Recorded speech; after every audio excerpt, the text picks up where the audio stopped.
Donc ici on se trouve sur le lac d'Ourtin, premier lac de la chaîne des lacs aquitains. Il se situe au nord du bassin d'Arcachon et au nord-ouest de Bordeaux, dans la pointe du Médoc. Donc Ourtin, Carcan, le Marais du Porge et on descend après tout le long avec les lacs landais. Une étendue d'eau de 6000 hectares, 18 km par 4 avec certains niveaux qui vont rentrer à l'intérieur des terres, comme ici un petit peu derrière chez moi, un marais intérieur.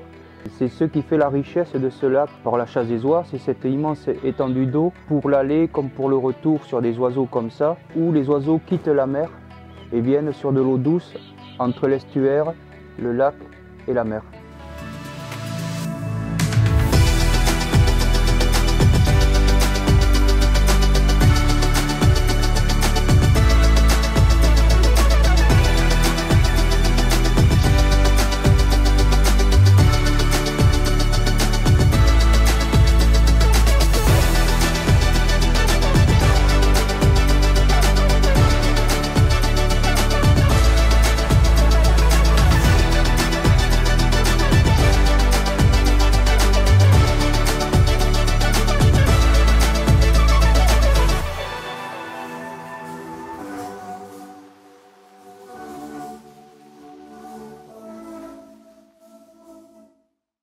Ça va Jean-Francis, t'es là? T'es arrivé? Donc on se rejoint, j'arrive. J'espère que tu vas avoir des oies ce soir, je vois que tu as attendu. Et puis aussi te mettre un petit peu au courant. Comment ça va se passer cette année en février 2022? Comme tu es à la commission Tonne, dans ton association de chasse communale agréée, ton ACCA, et que tu vas rencontrer des chasseurs de gibier d'eau surtout en ce moment. Donc il faut que je te mette au courant de ce qui se passe aujourd'hui, cette année encore, pour la chasse des oies en février. Puisqu'on arrive à un moment donné où les chasseurs réalisent qu'on arrive à la fin du mois. Je suis un peu déçu que certains ne se bougent pas le restant de l'année, mais là ils nous bousculent un peu pour savoir alors qu'est-ce qui se passe. Donc alors qu'est-ce qui se passe?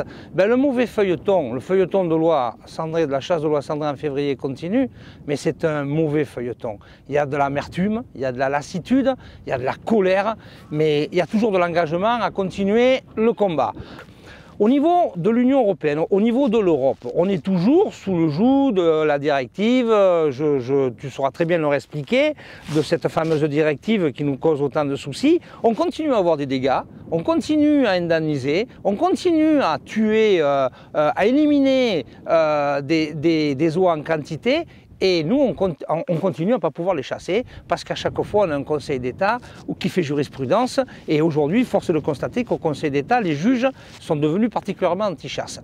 Donc, le plan de gestion européen, en 2018, Macron avait dit « Je m'engage à ce qu'on trouve une dérogation vous permettant de chasser les oies en février ».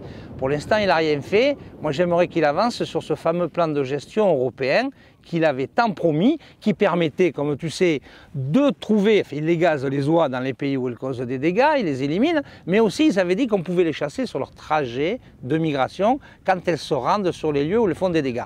C'est donc ça qu'on veut. On veut ça. Ensuite, la deuxième chose, c'est qu'on nous avait quand même vendu la gestion adaptative à une époque, et tu t'en rappelles, accepter la gestion adaptative, accepter chasse adapte, mais vous chasserez les oies en février.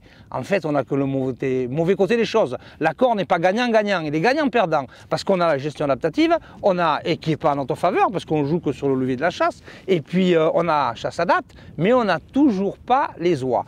Après, il y a plein d'outils que tu connais aussi, comme le guide interprétatif à la directive européenne, qui peut très bien nous donner 10 jours de plus de chasse en février, sans pour cela que l'on change la directive. Alors ça, il y a aussi d'autres éléments. Il y a la Norvège, qui a des dégâts importants, qui demande que la France détruise des oies. Alors plutôt qu'elles soient gazées, moi j'aimerais plutôt que vous les chassiez, qu'on les chasse. Tu le sais que depuis le début, les populations qui étaient de l'ordre de quelques milliers d'individus en 1960 sont aujourd'hui au-dessus de 1 200 000 individus. Donc une population qui augmente d'une façon croissante et énorme. Et ensuite, la deuxième chose, c'est qu'on s'est servi de ce prétexte des oies de Norvège pour dire que ce n'était pas la même population population que les oies hollandaises et que celles-là, il fallait les protéger. Alors que c'était un argument fallacieux, totalement faux. Ce sont les mêmes, que ça soit norvégiennes, hollandaises, qui une fois migrent, une autre fois ne migrent pas et on l'a prouvé avec les balises. Et qui des fois, avec les balises on l'a prouvé, oui tu as raison, et qui des fois migrent et des fois ne migrent pas. Les fameuses oies férales, féodales, qu'on a appelées, celles qui soi-disant ne bougeaient pas et qu'il fallait protéger en Hollande, on peut très bien les retrouver en baie de Somme, ou tu peux très bien en prélever une cette nuit, et c'est tout le bonheur que je te souhaite. Une autre étude avait été faite sur les oies qui naissaient au Marcanterre. Toutes les oies étaient baguées et on en retrouvait attrapées en Hollande, on en retrouvait dans le sud-ouest, on en retrouvait sur toute la frange, toute la côte. Donc la population hollandaise, elle est en grande partie migratrice, en grande partie. On ne dit pas qu'il n'y a pas de sédentaires, puisque on a vu avec la pose des balises que certaines oies passaient l'hiver en Suède, ne descendaient pas. Et là où il faut jouer maintenant et commencer à travailler, c'est l'aire de répartition de l'oie cendrée. Ne pas dire elle migre vers le sud, c'est-à-dire qu'une oie peut de l'Espagne passer en Pologne, de la Pologne revenir et repartir en Norvège. C'est l'aire de répartition qu'il faudrait qu'on travaille. Et là, la directive oiseau avec le premier oiseau qui fait retour n'est plus valable. Oui, tu as tout à fait raison. Alors là-dessus, effectivement, ce sont des oiseaux qui pratiquent quelquefois des déplacements erratiques aussi. La preuve en est, le manque de nourriture qu'il y a dans les réserves d'Onania, Guadalquivir, fait qu'on n'a pas une migration. Ce fameux bec au nord qui nous interdit de prélever ou de chasser parce que les oiseaux seraient sur un trajet de retour, c'est un argument totalement fallacieux. Parce qu'aujourd'hui, s'il manque de nourriture dans les réserves où elles sont, elles vont commencer à bouger, faire des déplacements de 100 km ou de 200 km. Donc on est bien d'accord. C'est l'aire de répartition. Oui, je suis d'accord qu'on regarde sur les territoires et je regarde aussi qu'on regarde surtout sur la disponibilité en nourriture qu'il y a sur les territoires. Mais que l'on puisse chasser ces oiseaux quand ils remontent sur leur lieu printanier de nidification, là où ils vont causer ces fameux dégâts, c'était une promesse, la parole vaut l'homme. Donc je tiens à ce que cette promesse-là soit honorée.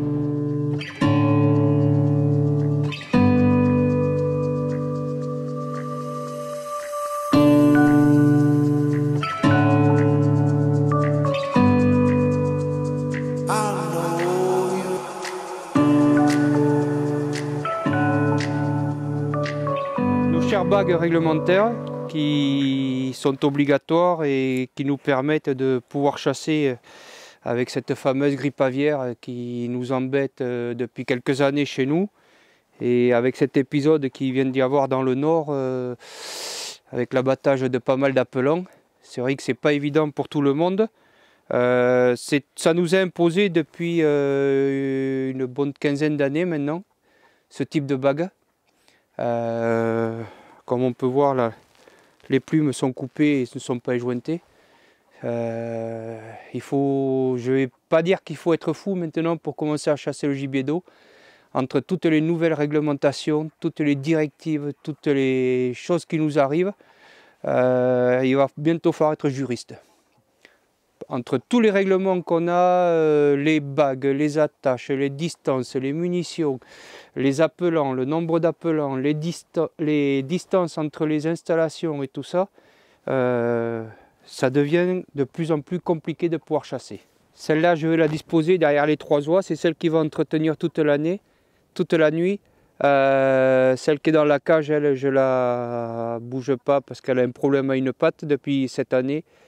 Et après, je mettrai l'autre en bordure ou comme ça dans la cage pour entretenir et attaquer et voir un petit peu comment ça se passe.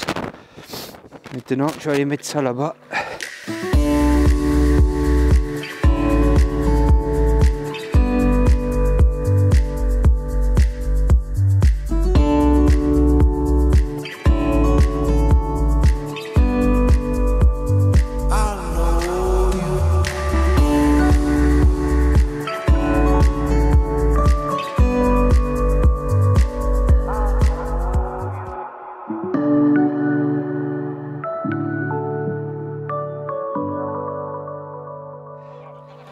C'est celle-là.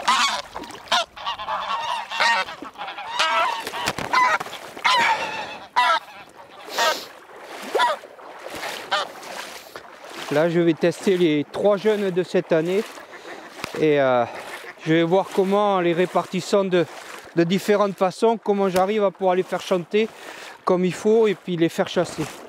Je vais la disposer devant, tout doucement.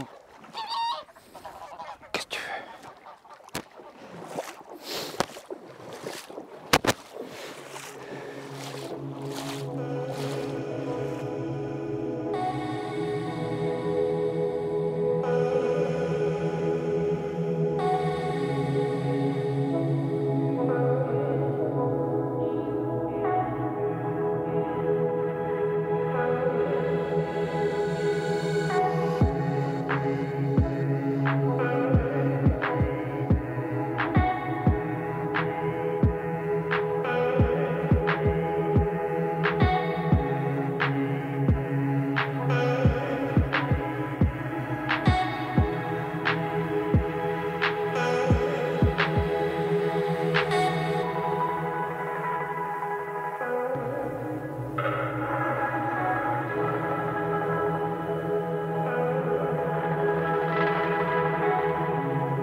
Là, c'est les derniers moments, tous les oiseaux, toutes les formes sont en place, les appelants sont à l'eau. C'est des moments magiques où on a quand même pas mal de soirées au mois d'octobre, au mois de novembre, des très belles soirées, des magnifiques couchers de soleil toute la saison. Et c'est quand même quelque chose qu'on essaye de partager, de par pas mal d'animations, pas mal de sorties nature, où on fait voir notre art de vivre, notre passion aussi. Et notre acharnement, parce que c'est des centaines d'heures de travail pour aménager des zones comme ça. On ne se rend pas compte, mais c'est notre ballon d'oxygène quand on vient se vider un petit peu au bord du lac. Une immensité, 6000 hectares d'eau. Moi, ça fait 35 ans que j'y tourne autour, il y a toujours autant d'envie d'y revenir à chaque fois. Même pour faire une bredouille, même pour ne pas voir un oiseau ou juste voir passer une aigrette, regarder ne serait-ce que le martin pêcheur le matin pêcher, c'est des moments magiques. Et on partage et on essaye de faire la communion et de passer ça à toutes les autres personnes. La semaine dernière, j'avais un jeune chasseur qui était invité. Il faut partager, on a la chance de pouvoir vivre sur des milieux comme ça. C'est quand même des bons moments et qu'on puisse le vivre encore pas mal d'années. Donc ça, c'est un petit peu les moments privilégiés de la chasse. Manger son gibier, partager son gibier avec des invités qu'on aura demain. C'est préparé, ça c'est une noix qui a été tuée il y a 15 jours. Donc on va manger, partager avec toutes ces personnes ça, les champignons qu'on a ramassés à l'entrée du chemin. Un petit peu de farce, ça c'est les restes de Noël quand on en avait un petit peu trop. Le pâté, c'est du sanglier qui a été prélevé sur la commune. Bon, enfin voilà, on va manger un petit peu local et on va se faire plaisir en mangeant et partageant notre gibier. Bon, mais on va la préparer notre oie. On va espérer qu'elle soit tendre, un petit peu la saler, un petit peu de poivre, nos champignons.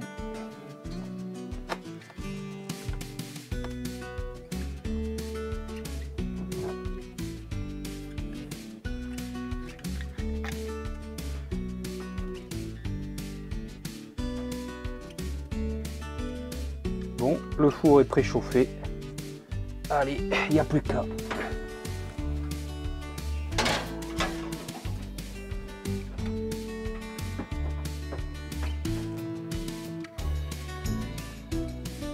Donc là, on est sur du sanglier de cette année.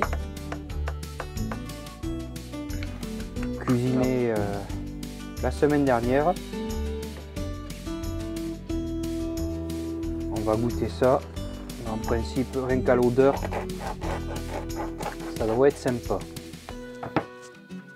Allez. Hop.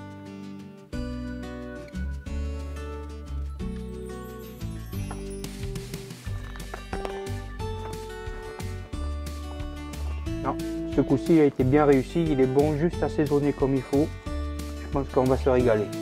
On va charger le fusil, monter la lunette et après il va falloir qu'on veille un petit peu, qu'on écoute et qu'on veille pour voir un petit peu ce qui va se passer.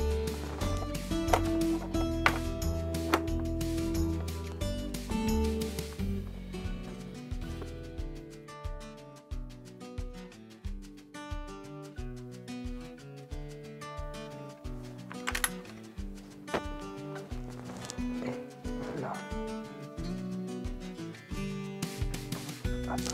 3 munitions.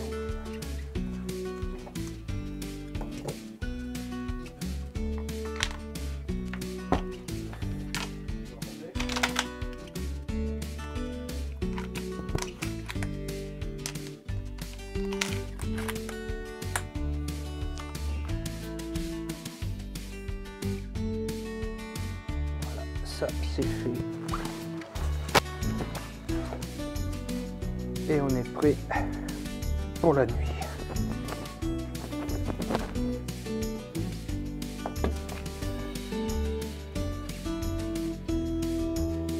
Le cahier.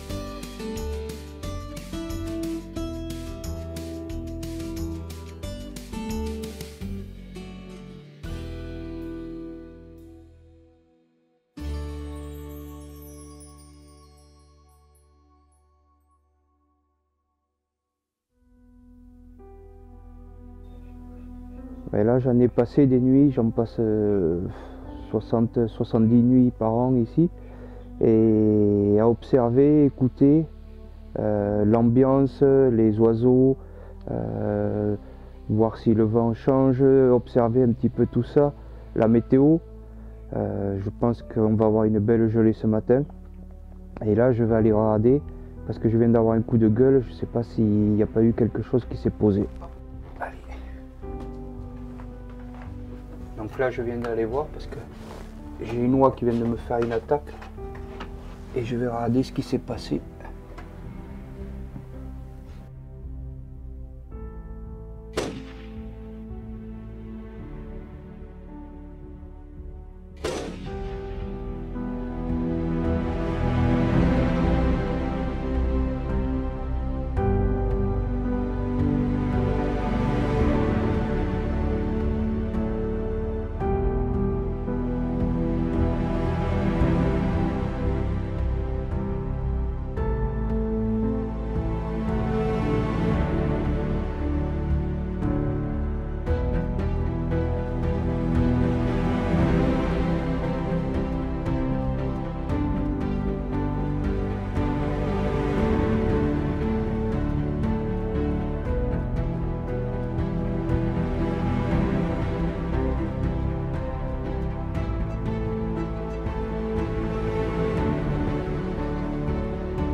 C'est mon petit coin de paradis, c'est ici que je passe la plupart de mon temps libre à aménager, observer, Et puis passer un moment de solitude, on va dire, pour décompresser de la journée, du travail, du stress. C'est des lieux qui sont très reposants, relaxants, et on peut se permettre de faire des choses, surtout en observation, voir des oiseaux toute l'année, voir comment réagissent les oiseaux aux aménagements qu'on a réalisés, voir une multitude de choses, et puis c'est surtout l'observation.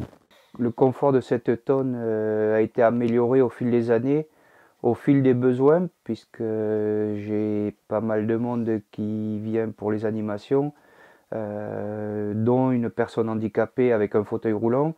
Moi j'y ai chassé au début avec ma fille depuis c'est 1 an et demi. On a amélioré avec des couchettes un petit peu à l'arrière pour qu'elle ait plus chaud certaines nuits. Bon voilà, tout ça, tous ces aménagements sont faits au fur et à mesure de l'évolution et du nombre de personnes qu'on y fait passer. Tant pour découvrir la tonne, la chasse tout simplement, ou voire même de l'observation. On va regarder un petit peu les classes d'âge des oiseaux. Donc là on a une femelle adulte.